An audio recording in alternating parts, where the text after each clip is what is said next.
위원님, 증인신문 질의해 주시기 바랍니다.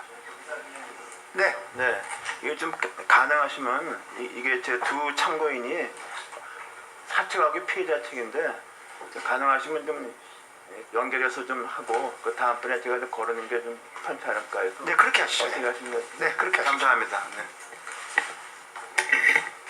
먼저 김서령 참고인님 이쪽으로 나와주시죠.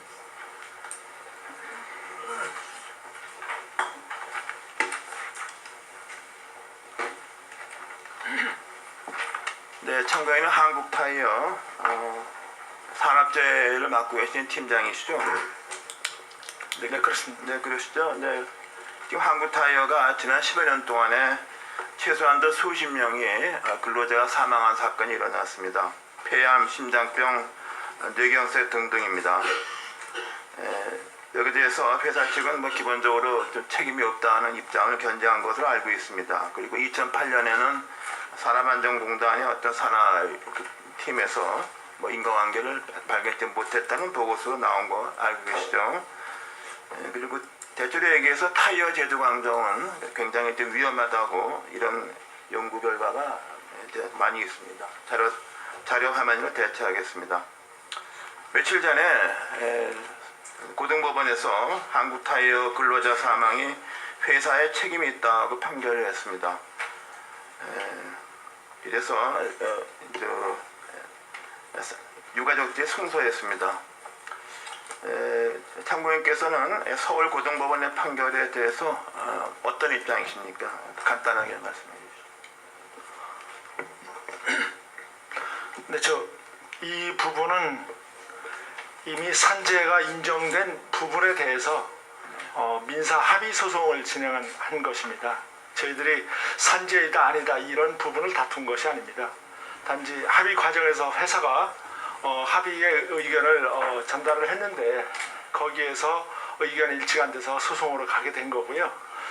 두 번째 항소를 한 것은 그 판결 내용 자체에서 일부 부적절한 내용이 있다고 저희들이 판단을 해서 그런 부분에서 항소를 한 것입니다. 네, 알겠습니다. 그럼 대법원에서 계속 상고하시겠군요.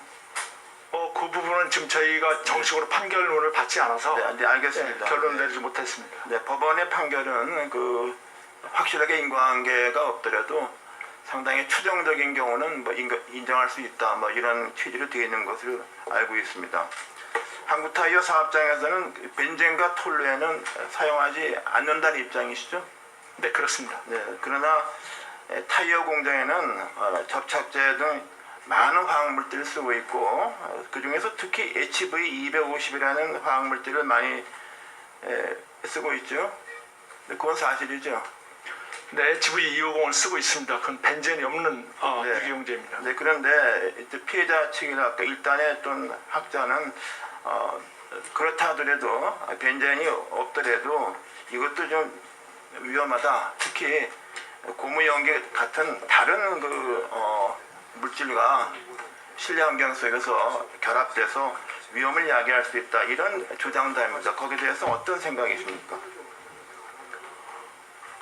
지금 저희들 일부 많은 오해가 계신 것 같습니다. 네.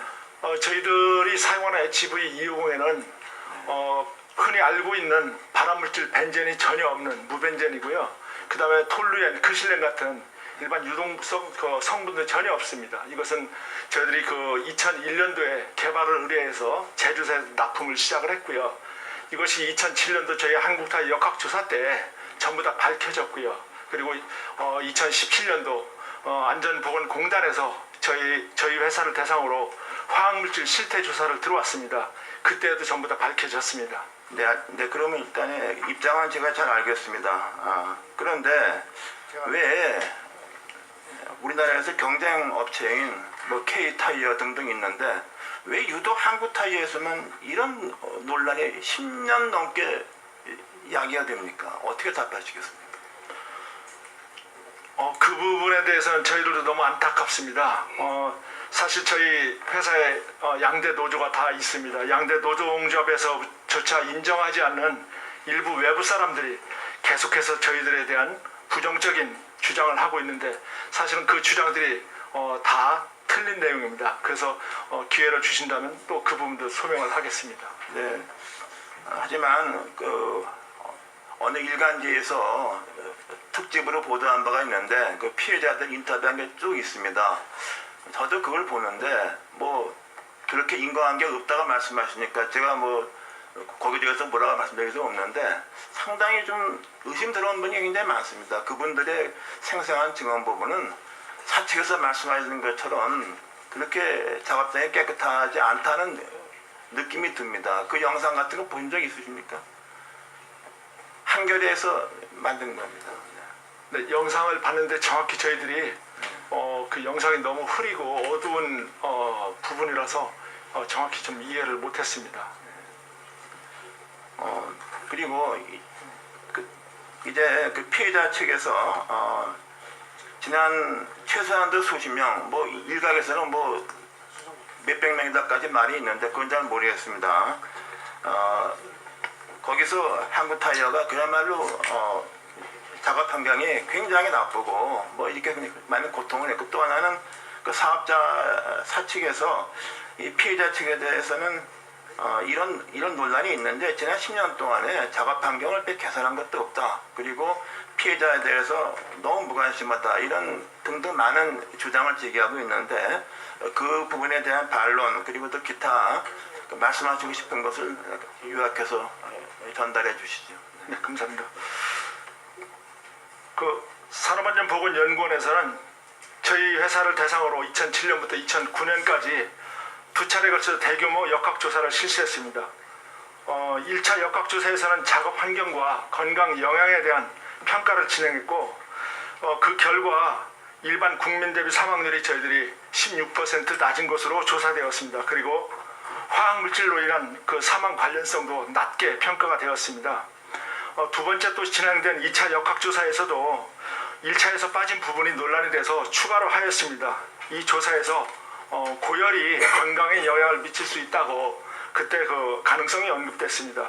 여기에 따라서 저희들은 회사의 냉난방 설비뿐만 아니고 환기 설비, 그 다음에 회사 내 조명, 그리고 소음 이런 대규모 투자를 통해서 작업 환경을 개선했습니다. 그거 외에도 저희들이 자발적으로 저희들이 연세대학교 세브란스 연구팀을 통해서 회사 내부에서 그 3년간의 연구 프로젝트도 진행을 했습니다.